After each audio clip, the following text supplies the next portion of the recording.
next up, it is Daniel Bryant, who's going to make his way onto the stage now. And you're going to applaud because Daniel was talking about microservice testing techniques. Applause starts now.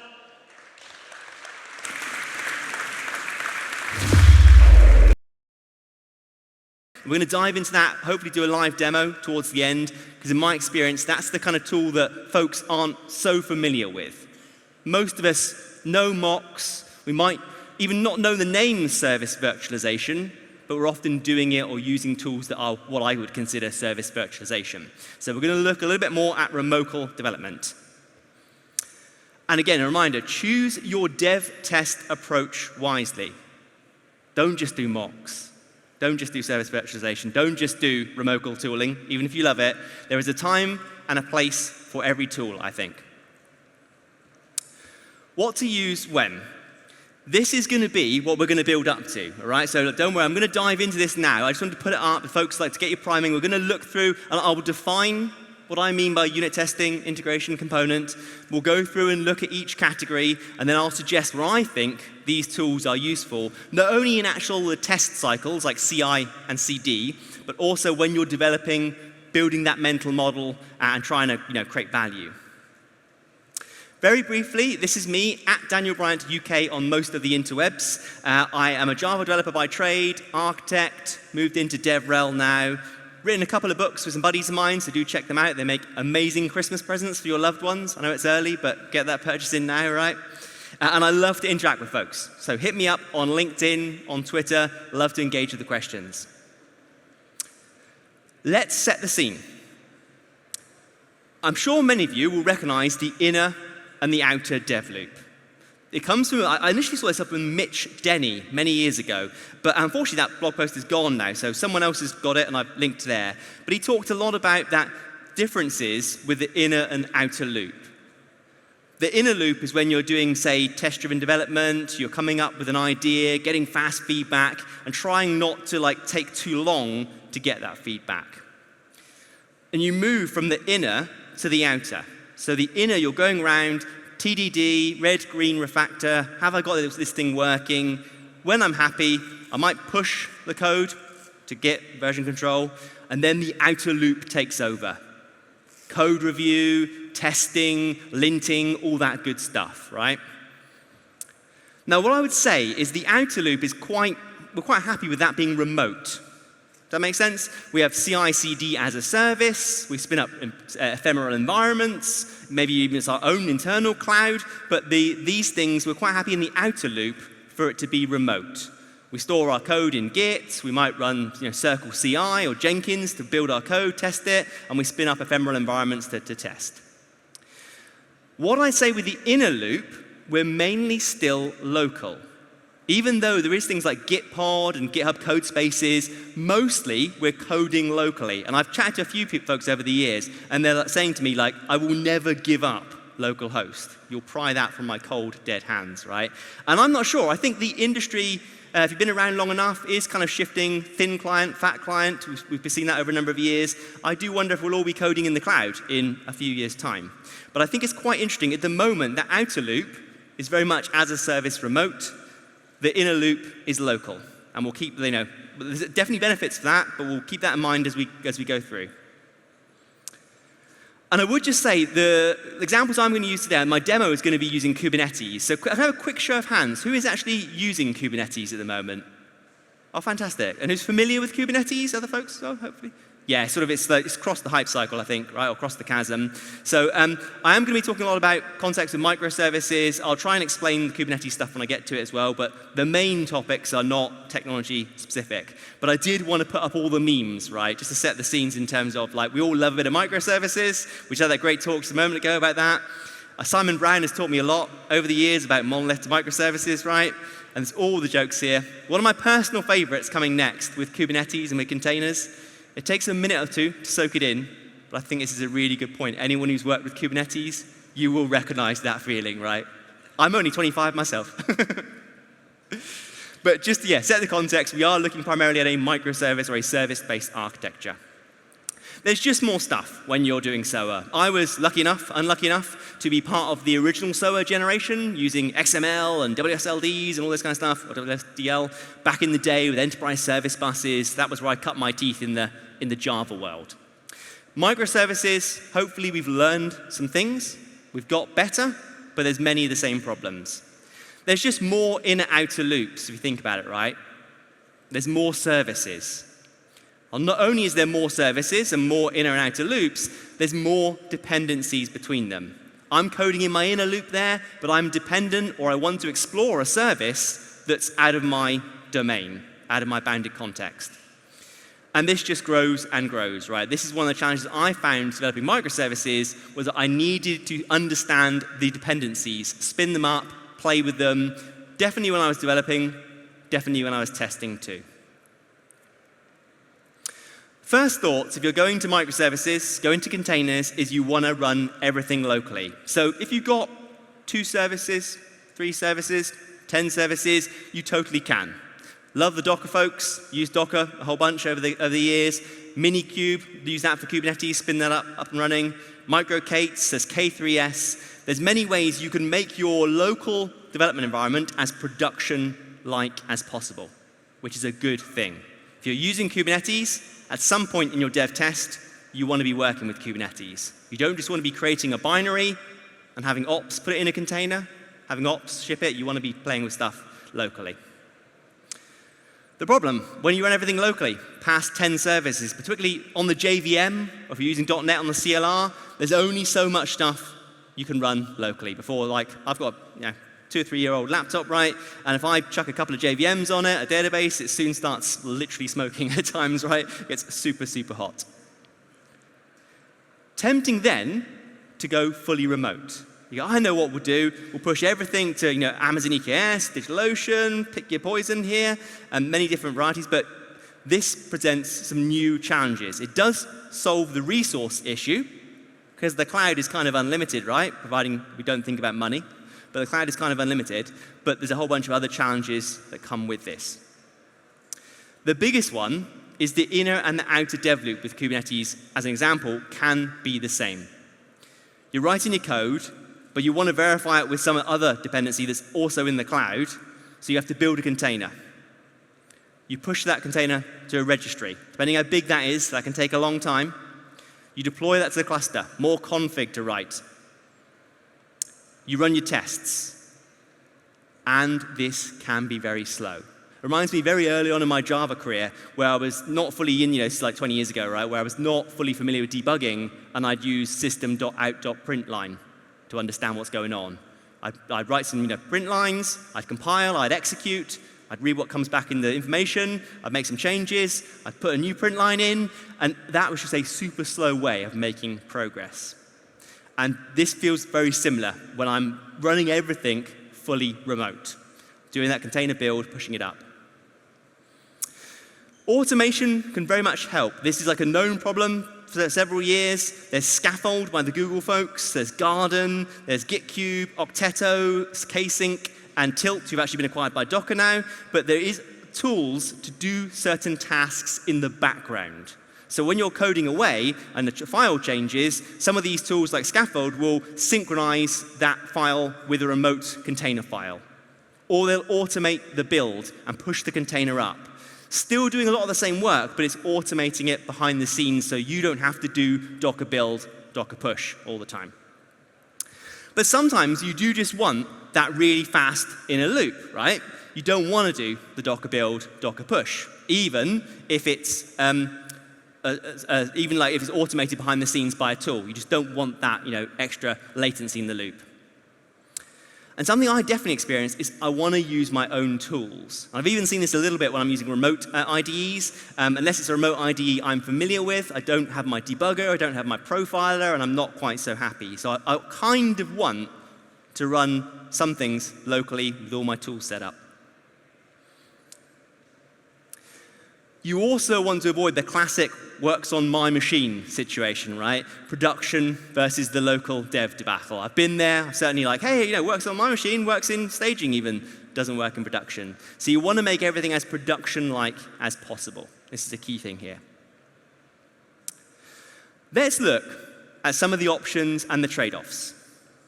And before diving into that, it's an oldie but a goodie. I wanted to share Toby Clemson's model of testing microservices. If folks have not seen this, Toby wrote this, I think, like almost 10 years ago. It's quite old now, but it's really good. It's stood the test of time. I'll put the link there for you.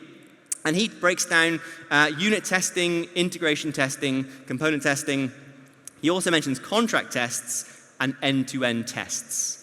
And I like those definitions. So if you see me talking today about integration and component, those tend to be the two most overloaded words in testing. Like, particularly if you come from Java, integration testing means something different than my .NET buddies think it does. So I'm going to use Toby's definitions. And if you haven't bumped into this article and are working on microservices, well worth a read. Really good. Quite old, but yeah, stood the test of time. I should note, Ziggy, early on, who did the keynote, the session with Goiko, I was chatting to him yesterday, and he was saying, you're not mentioning contract tests. And this is actually a really good point.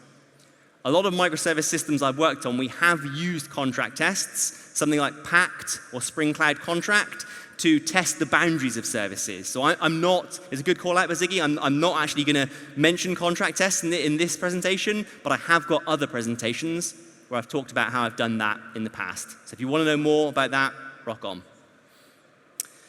So what are your options? Mocks. I'm from the Java world, so Mockito, PowerMock, EasyMock, JMockit. I've done a bunch of Ruby as well, a bunch of Go over the years. There's very similar frameworks if you want to search for them. Service virtualization is a tool I bumped into, a concept about 10 or more years ago now when I was working for a UK airline, shall I say. And the tool space has crystallized into things like TestContainers, which is an automated runner for Docker containers. Things like local stack. So local stack is a way to run a lot of Amazon AWS services locally. So you can spin up an SQS queue and all this other stuff as well. And even things like embedded data stores and middleware. You can run this locally and play around with it. There's also other tools like record, replay tools. So Hoverfly, WireMock, I actually worked on WireMock a few years ago, and Mountebank. These often capture traffic, or you can configure via an API, via a DSL, to return certain data when you interact with them. And the key thing, say, with mocks and service virtualization is typically going over the wire. So it's more realistic than a mock in terms of how you can test it. And finally, what we'll look at today is remocal tooling. There's DevSpace and Octeto. They're more focused on the build use case, or the dev use case. And then Telepresence that I work on, and then Gafaya as well as another up-and-comer in this space. The two remocal tooling do things subtly differently, but the concept and the opportunities you've got if you haven't used this tool set before hopefully should be interesting to you. So that's the options. Let's dive through one at a time. So with mocks, I'm going to use Mockito as an example here, right? Super simple, very idiomatic to my language, Java in this case. I can verify interactions with a component. I can also mock or stub data to be returned and facilitate my tests like that. So super easy to get started. If you code in the language, like I did a bunch of Ruby stuff a while ago, and very similar frameworks, it's very easy to learn how to mock, stub, and double things. The good things with mocks, they are totally idiomatic, familiar language constructs, very easy learning curve. They're quick and they're cheap, very easy to get up and running. I've also found as I'm building a mock, it can help me build my mental model of the thing I'm mocking. Bonus points there on that one. For the bad, there can be a lot of implicit assumptions coded into mocks. And I've called it the three realities conundrum. I can't remember. I totally stole this. I can't remember who I stole it from. But when we're building software systems, they're typically a model of the real world. So the real world is one reality. Our coding is another, our model is another reality. But if you then introduce mocks into the mix, you're testing against another service, the mock can be subtly different than the actual implementation. So you have the real world, you have the software model, and then the mock, which is potentially very different.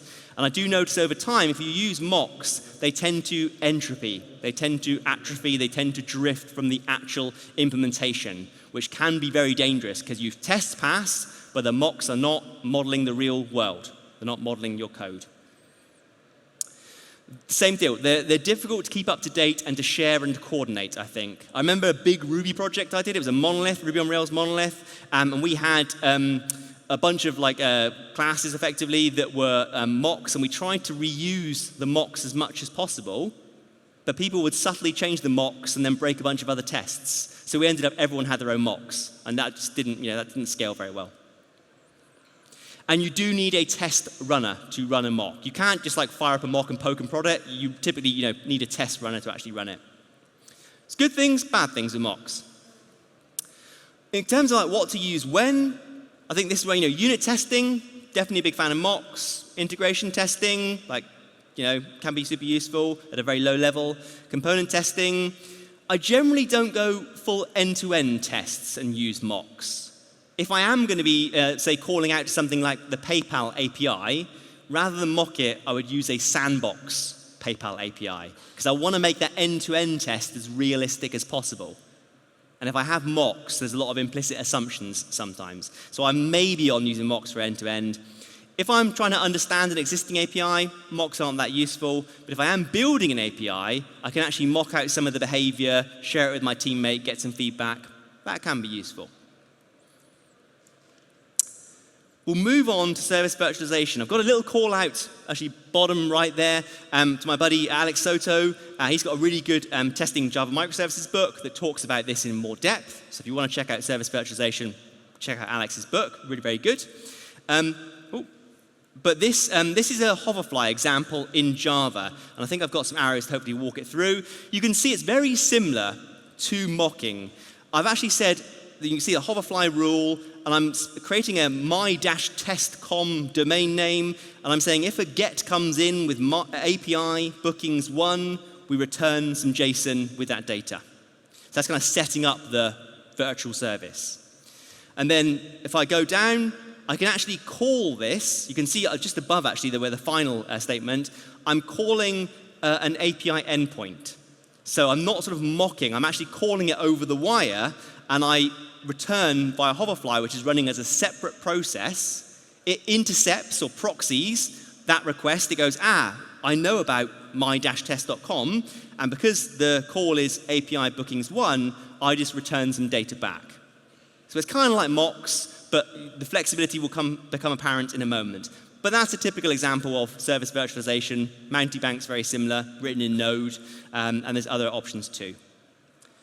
The real power with service virtualization is the ability to record requests and response. And I had this on a project back in the day. You can imagine, say, Service B was this really old, crufty mainframe thing that spoke HTTP, luckily, but it was really hard to get access to this thing.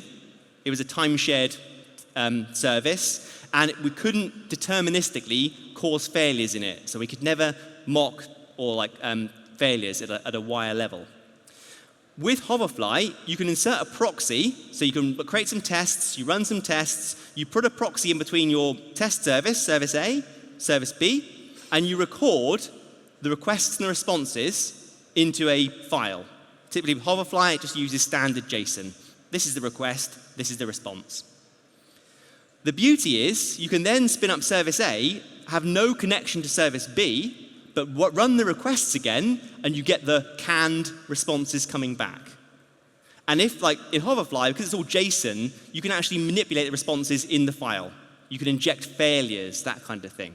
So you can make a lot of requests and responses, and in that pre-canned JSON data that comes back, you can manipulate it. You can put regular expressions in. You can do a bunch of other stuff. So it's a way to scale the volume of test data or test interactions very quickly.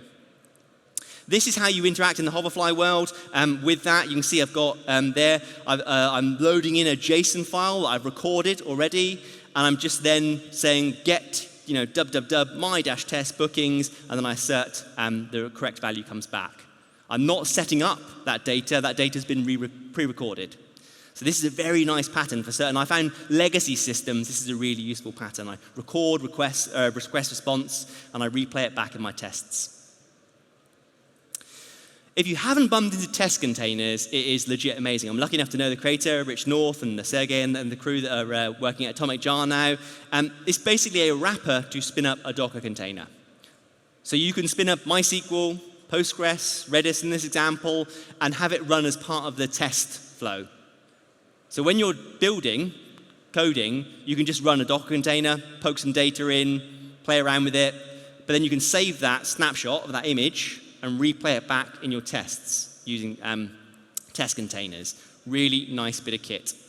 Test containers has got language bindings for Java, .NET, Go, Python, a bunch of other ones. So whatever language you're using, super useful.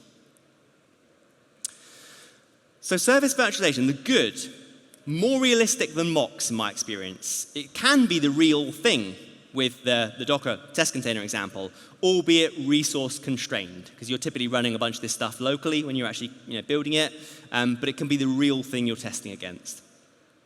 You can do what's called wire-level deterministic tests, failure tests. So Hoverfly allows you to inject latency, network failures, and you can deterministically test how your application is going to handle that. Very useful. Particularly, like, we had some weird bugs in the past where it was a library that didn't handle certain wire-level failures properly, and we very quickly debugged it was the library by using a tool like this rather than our code. We thought our code's at fault, and then we figured out, nope, there's a network disconnection. The driver, the library, does not handle that. So then we reached out to the folks with Kafka driver and said, hey, your library doesn't handle the failure, and here's our test scenario. And they fixed it, which is cool. It's easier to use large amounts of data. Like mocking, as we showed earlier, typically you don't have large amounts of data because you have to manually maintain it. So with that record and replay, you can have lots of, well, not lots, but a much bigger volume of data. Balancing it up, the bad, slower than mocks to initialize. Like mocks in process, super fast. Spinning up a container, it's getting better, but it still takes time. And that can impact your choice of whether to use mocks or whether to use something like this. They can be tricky to configure. Now, I'm sure I brain dumped all that code there for you, but there is a bit of a learning curve to work with these tools. And finally, it can be challenging to keep up to date and share. That's another big thing. A bunch of companies have spun up. I tried to spin up a company several years ago. It didn't quite work out. But several companies have tried to spin up and help folks manage data like this, but it's not an easy problem to solve. So particularly at scale, data is your biggest challenge for tests in my experience. Recapping, what to use. So service virtualization, generally speaking, not using it in unit tests because it is sort of like a bit more heavyweight than what I would consider a unit test. Integration tests, component, even end-to-end, definitely. Big fan of using service virtualization for that. Particularly like if you've got an old mainframe monolithic system that you want to test, even in an end-to-end test, you physically can't call it or you don't want to call that mainframe, something like Hoverfly can actually step in there for you. I would advise regularly re-recording the data. That's the key thing, right? Because if the underlying system changes, you want the most up-to-date data that you're putting in your virtual service. It can be useful for poking around an API. You can make calls, you can record stuff, you can manipulate requests and responses. It helps me sometimes build that mental model. And definitely when I'm building an API, you probably saw there with the DSL, the domain-specific language syntax I had with Hoverfly, you can actually create an API before it even exists. So I can mock out, stub out, effectively virtualize an API, run some tests against it, play around with it, and if I'm happy, I can give that almost as a specification to the implementer of that API. So that's very powerful. Moving on to remocal tooling. So this is a sort of newer concept, and I'll be honest, I think I have made up the name, and also the InfluxDB folks were using it. So remocal is not a thing, we're sort of making it up, so to speak, but it's the best name we've got for what's going on here. So remote to local. So you imagine it's a kind of hybrid between you want to run some things remotely in a cluster, could be infinite scale, infinite data, sort of in quotes, right, in the cloud, but you want to locally be debugging a service and interacting with that remote cloud. Now, I say locally because that could be a laptop. I'm going to do a demo in a minute. Or it could be a CI runner. It could be like a GitHub runner. So one service is running local, and everything else is running remote. So you imagine at tests, you can have one shared staging environment, and you can kind of like swap in and out a service under test. And you typically would do this via proxy. So in the Telepresence world, we use a traffic manager. It's an Envoy proxy. Folks are familiar with Envoy. It's literally a proxy that we put into the cluster, and it routes traffic between the remote cluster and my local laptop or the CI runner. The demo will make it hopefully make more sense. With remote call tooling, you can literally test against the real thing. You can test, as you're building your mental model, you can connect to a Kubernetes cluster, kind of like SSHing into the cluster. You can literally curl, I'll show you that, curl the services with the massive data stores in the cloud, all that kind of good stuff. You can poke and play with the real thing. Data sets can be as large as you want to put them on the cluster.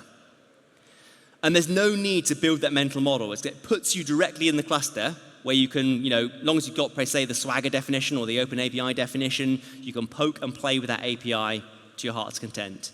Now, sometimes I actually like to understand and build the mental model of dependencies, but in big systems, you can't always do that. So that's, I think it's a good thing in total.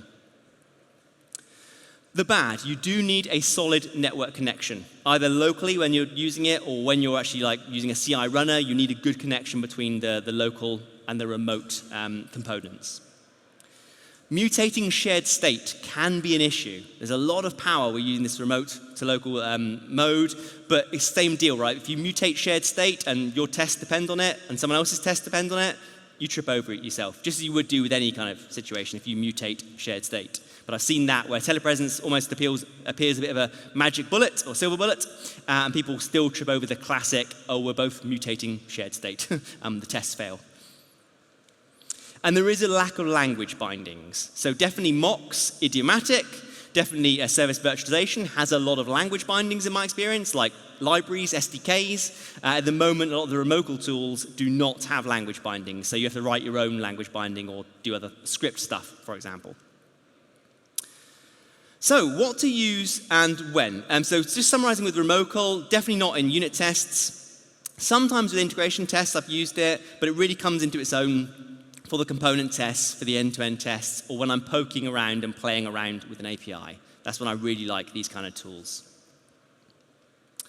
So I'm going to do a demo of Telepresence, because hopefully the remote call thing might be new to many folks, so I'll try and make it more realistic. Very quickly, I know a reasonable chunk of hands went up with Kubernetes, so I'll whistle through this. But it's effectively a VPN, if you think about it. A bunch of other tools, I say Gefire and other tools, same deal. They effectively connect a local machine to a remote cluster where you can access all the services. If you're familiar with kubectl, which is the CLI tool to interact with Kubernetes, it's like kubectl port forward, but on steroids, someone said to me once, which I thought was quite fun. And it's also, familiar, kubectl, you're proxying all the things between local and remote. Effectively, think of it as a bridge between your laptop and a remote Kubernetes cluster, a two-way proxy. So what I'm going to show you in a minute is a website that is generated via this architecture. So I've got an ingress, an API gateway, a mock sort of very large Java service, a data processing service, and a very large data store. And this is just like symptomatic of what you see in microservice systems. You call into some level 1 service, like a very large Java service, and it calls out to other services to build up the data it needs and return that back to the user. Now imagine the laptop there, you cannot run this entire system locally. That would be a problem when you're poking around, playing around, right? Or even wanting to run tests locally. What you really want to do is on your local machine, move, say one service. Say we want to play with the data processing service here. It's in the call chain, but we want to inspect requests and modify these things. We want to move it to our laptop. But obviously that's very hard to do, right?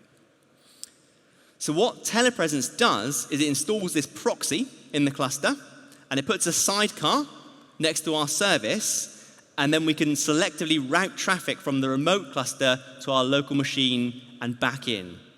So if I show the animation, I can make a request as a user, or I can use a test runner framework, right, where I make a request, I go through to my very large Java service, it then hits the sidecar instead of the actual service.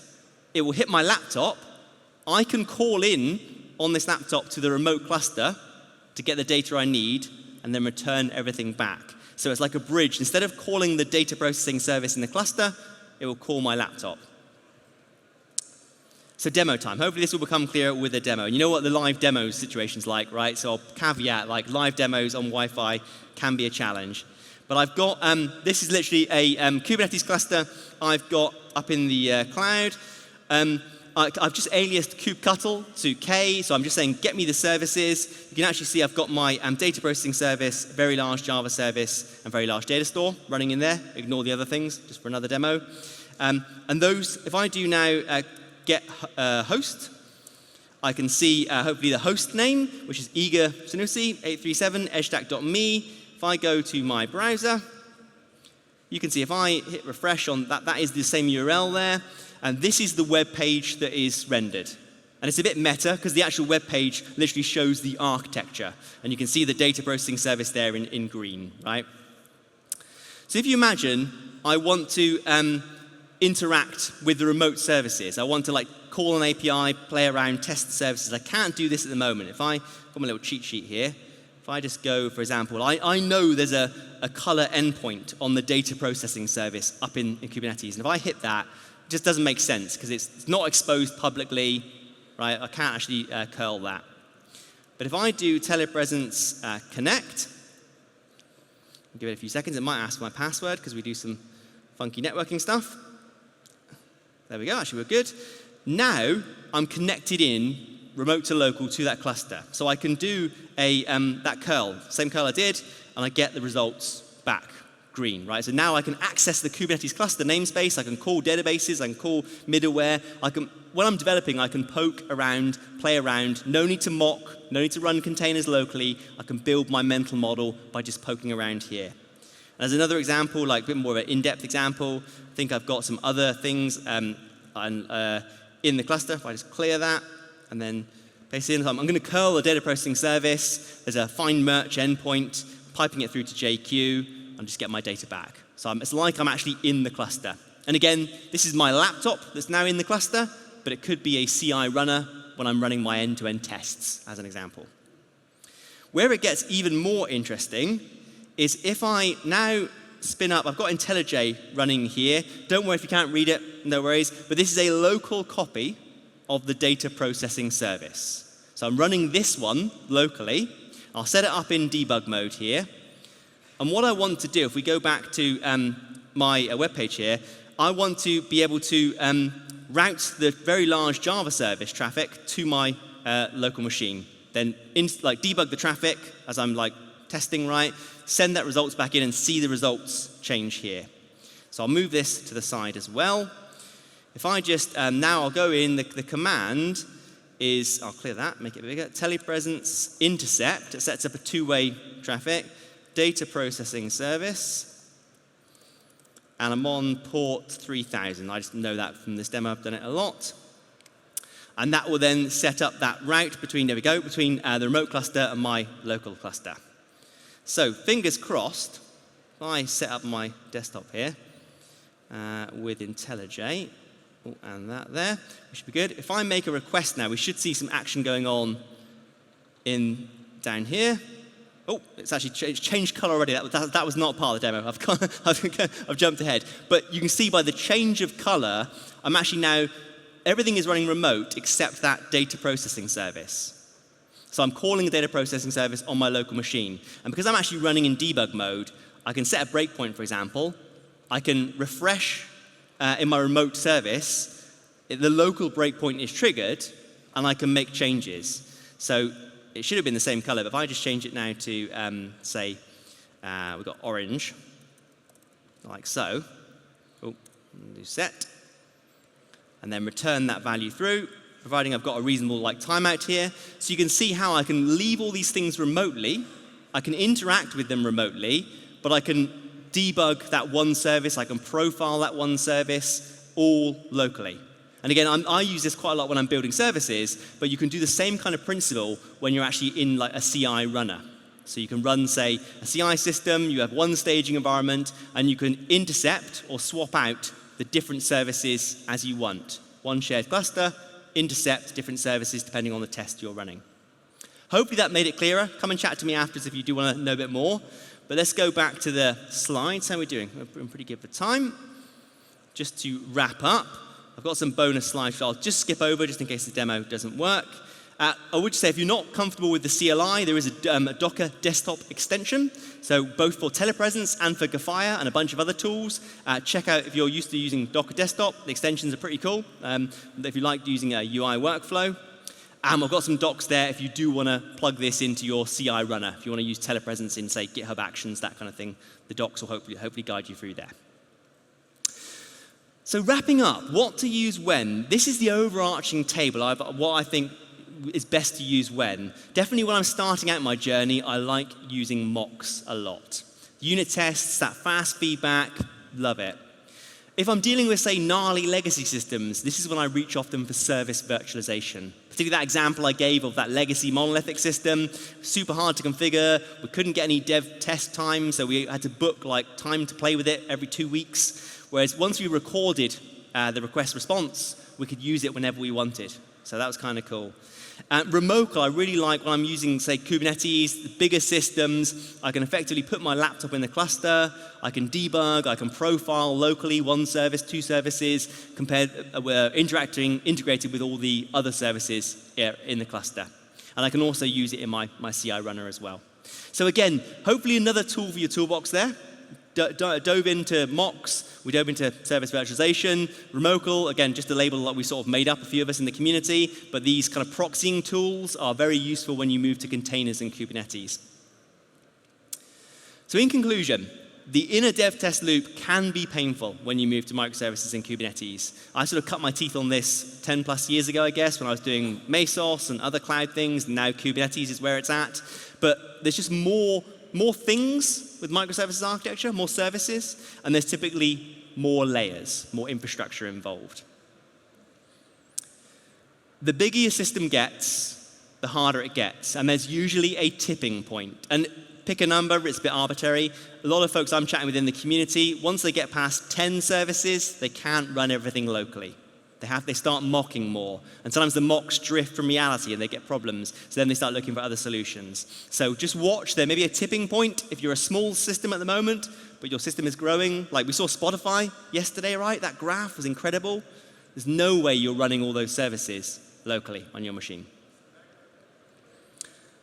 You do have options, like I say, know your tools, like mocks, service virtualization, Remocal. If you know all the tools, play around with them, you'll be able to get a feel for what to use when.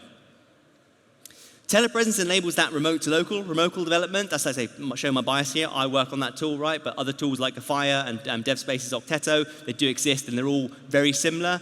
And I've had a lot of fun playing around with them all as well. The bottom line is choose your dev test approach wisely.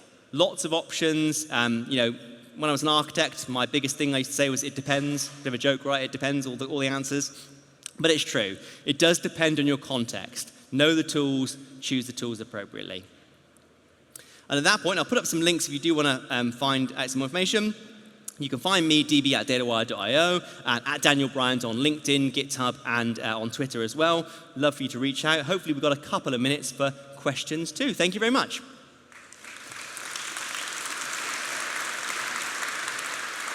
Thank you, Daniel.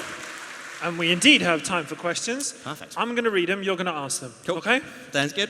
Ferenc wants to know, can we get access to your slides somehow? Yes, certainly. I'll put them on my SlideShare, and I'll probably share them with the organizers too. But yeah, I'll tweet out and put them on SlideShare. At Daniel Bryant UK is the best place on Twitter. Fabulous. Anonymous, isn't telepresence a security/privacy/integrity issue? I love it. That's the first question I get from very sensible ops people. So I'm sure someone in the audience is a very sensible ops person. So we only use kubectl under the hood. So if your developers can access production via kubectl, which they should not be able to, they will be able to use Telepresence to access production. But if you've configured through RBAC, role-based access control, your access to production clusters appropriately, Telepresence will respect that. So basically, it's the same as doing a kubectl. And one argument I hear is if the machine's compromised, then then Telepresence will open a tunnel.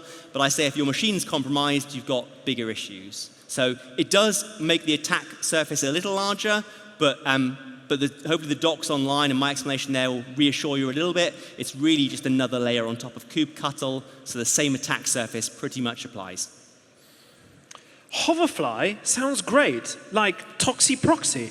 How do you avoid the pitfalls of stale data schemas? Is contract testing also essential in this scenario?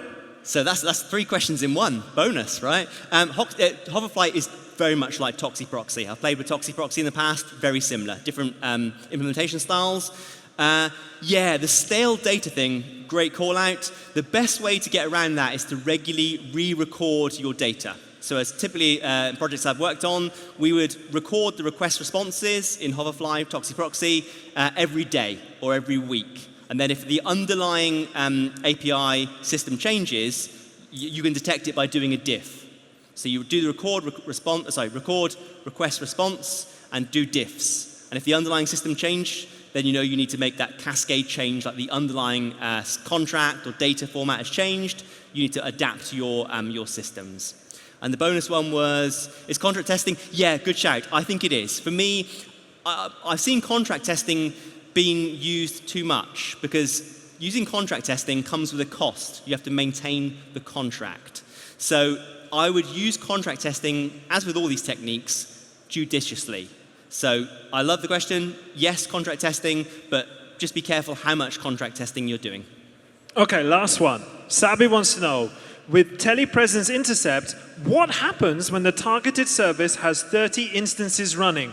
Will it replace only one out of the 30 or all? Great question. So because it is a proxy at the service level, it would intercept all of them. So if you've got 30 pods effectively running in Kubernetes, you will get that intercepted to your local machine. There's a commercial offering of Telepresence that allows you more configuration on that, but I'll mainly focus on the open source for this project. So that's generally how it works, is yes, whatever you intercept, regardless of how many instances, it will all be routed to your local machine or the CI runner. That's it.